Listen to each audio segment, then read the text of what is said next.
महत्वाचा विषय आहे की माझं नाव शंकर सोनटके, गट नंबर 10 चे मार्गदर्शक। विषय असा आहे की जे कार्यक्रम आपण रॅली वगैरे काढायच्या, बाबांच्या भगवंताच्या आणि प्रतिमा आम्ही रॅलीमध्ये लावत असतो। प्रश्न असा होता की तिथे डीजे न लावता बँड वगैरे किंवा संदल वगैरे लावावं।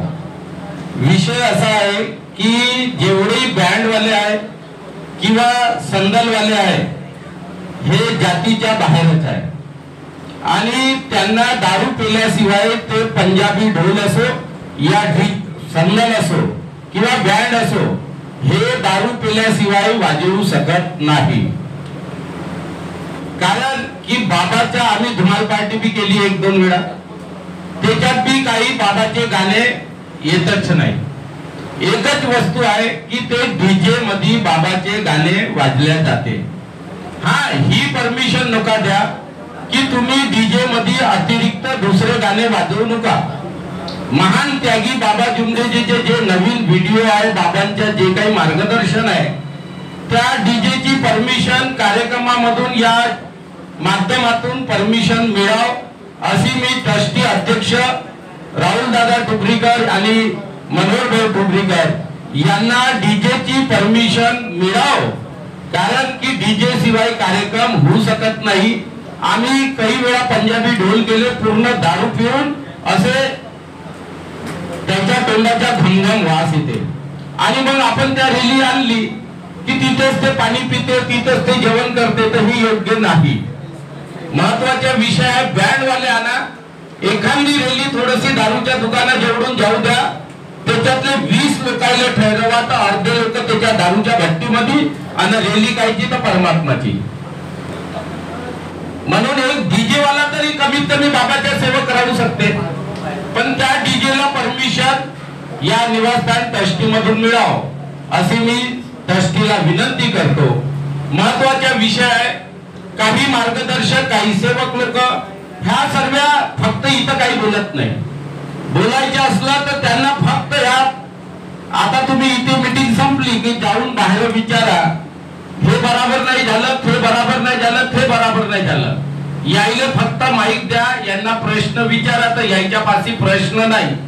आणि जेव्हा हा कार्यक्रम संपला का यायच्या पाशी एवढे प्रश्न आहे, भाऊनं हे नाही केलं, ते नाही केलं। तुम्ही यात हे तर मीटिंग कायसाठी आहे? हे नियमाची मीटिंग आहे आणि जो तुम्ही प्रस्ताव ठेवाल तो पूर्ण परिपूर्ण त्याच्यावर मार्गदर्शन करून त्या परिपूर्ण भावनी जसं सांगितलं की आम्ही याच्यावरती देखरेख करतो की जो सेवक इथून खरंच कार्य घेण्यालायक आहे का। आणि महत्वाचा विषय आहे की ते निवासस्थानाच्या नावावर देत असतात फटू, त्या परिवाराला किंवा तिथल्या मार्गदर्शकाला त्या परिवाराला सांगा की तुझ्या परिसरामध्ये प्रतिमा जात आहे ना, तिथल्या मार्गदर्शकाला फोन कर। जसं आता आमच्याकडे जोडी सेवक आणते, आम्ही पहिलं निमंत्रण म्हणतो की तुला माझ्याकडे कोणी आणलं होतं भाऊ, त्यांनी पहिला त्याला निमंत्रण देऊ हवनाचं, त्याच्यानंतर आम्ही स्वीकार करू। हा नियमच आहे की पहिला भगवंत तुला तुम्ही त्या सेवकाने सांगितला। दुसरे काही प्रश्न असतात की जसं आपण 2 तारखेला या इथं उद्घाटन झालं, उद्घाटन झाल्यानंतर सर्व गोष्टी संपल्या, घराचं उद्घाटन तेव्हाच होते तेव्हा परिपूर्ण घराचं काम होते। काही मार्गदर्शक विचारतात ना, माझाही प्रश्न होता की बा निवासस्थानचं पूर्ण काम झालं, भवन निधी, मग आम्ही हे 1000 का भरायची? माळ घेताना 1000 रुपये येतात किंवा निवासस्थानी आम्ही जेव्हा प्रतिमा न्यायला येतो तेव्हा सेवक विचारतात का भाऊ हे कशाचे आहे, हे कशाचे आहे? इकडे ट्रस्टीला कोणी विचारत नाही किंवा बाकी लोकांना नाही विचारत। एक सेवक तर असा म्हणे की मी त्यागाची फोटो नेली, तिथे 8000 9000 काही त्याला सेवक नंबर मिळाला, तर तो म्हणे शंकर भाऊकडे एवढे सेवक आहे का? ते स्लिप पाहिल्याबरोबर तर म्हणते भाऊ तर काही करू शकते। अरे बाबा म्हणलं तेवढे नाही आहे, तो स्लिप नंबर आहे। म्हणायचं तात्पर्य प्रत्येकाला विनंती आहे की या विषयावर तुम्ही बोला, जे तुम्हाला अडचण आहे त्या विषयावर बोला, म्हणजे परमेश्वरी आपल्याला निवासस्थान उगमस्थान मधून हे कार्य घडेल। जे काही आम्ही मार्गदर्शक बनवतो, कुठे दूर जातो, कुठे जवळ जातो, आणि काही लोक असे विचारतात का तू त्याच्यासोबत काऊन पटते, त्याच्यासोबत काऊन विरुद्ध आहे. या टिमकीच्या प्रत्येक मार्गदर्शकांनी जोही गटामध्ये वेगळे चर्चा करण्यापेक्षा त्यांच्यासोबत एकता कशी होईल आणि ते लोक मिळून कार्य कसे करेल हा मेन मुद्दा आहे. की याच्या त्याच्या निंदा करण्यापेक्षा त्या मार्गदर्शन उगमस्थान टिमकी मधले मार्गदर्शक आहे ना, त्यांनी पहिली गोष्ट तर निवासस्थानापासूनच एकता घडवण्याची गरज आहे.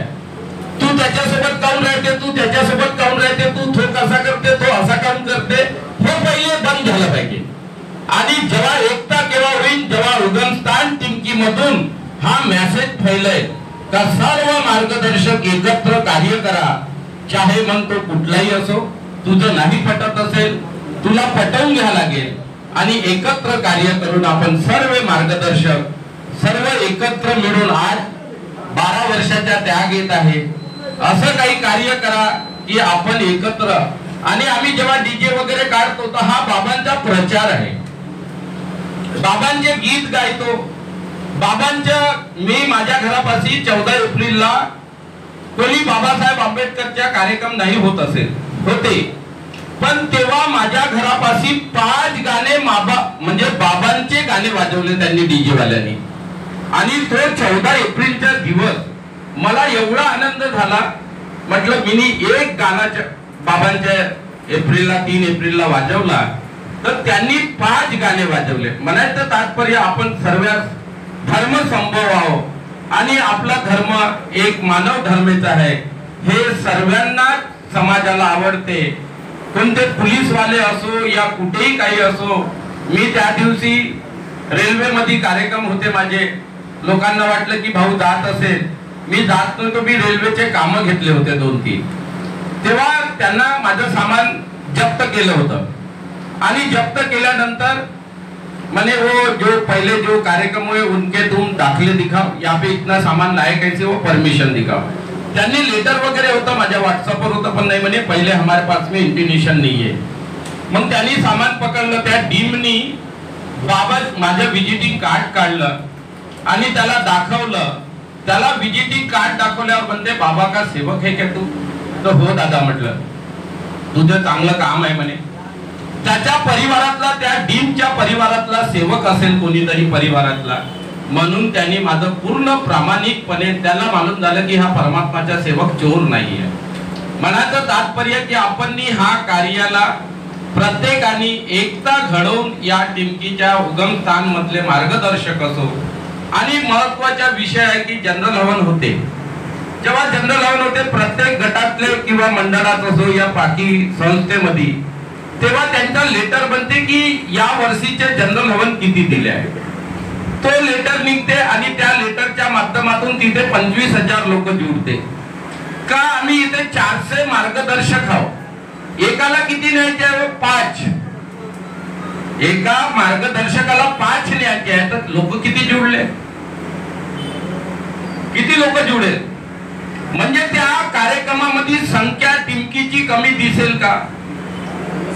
20,000 लोक त्या कार्यक्रमाला निवासस्थानातले लोक दिसेल आणि त्याचे केलेले 2,000 ते वेगळे. म्हणून परमेश्वरी कार्य करण्यासाठी असं काही कार्य करा की निवासस्थानामधून आम्हाला कोणत्याही गावाला जनरल हवन असो. मी त्या कार्यक्रमाला मला बी आदत काऊन आहे. मी या मार्गात आलो. माझ्या परिवाराने मला सेंट्रल जेल मधून सोडायला नकार करत होते. जेव्हा सर्व परिवाराने माझी बेइज्जती केली, मला परिवाराने कोणी साथ दिला नाही. फक्त एकच व्यक्तीने दिला, त्या महान त्यागी बाबा भीमदेवजीचे मी मरतवरी एहसान भुलणार नाही. मग मी आज रिश्तेदाराच्या इथं कार्यक्रम असला तर मी नाही जात आणि गेलो बी तर मी 1-1.5 तास कार्यक्रमाला थांबतो आणि निघून जातो. मला वेळ आहे नाही असं नाही आहे. मला वेळ राहते भाऊ कार्यक्रमाला 90 हवनात त्यागाच्या हवनाला, पण मी थांबत का नाही कारण की एकामेकाच्या निंदा होते. या टिमकी निवासस्थानामधून असा काही मेसेज काढा की माईक वरती वाईट शब्दाचा कोणीही मार्गदर्शन करणार नाही आणि कार्यक्रमाची जनरल हवनाची आम्हाला दरवर्षी सूचना द्यावं. येथून एक लेटर निघावं. आम्ही जमलं जसं जमेल तसं जाण्याचा प्रयत्न करू. एवढेच बोलून माझ्या शब्दाला समाप्त करतो. सर्वांना नमस्कार.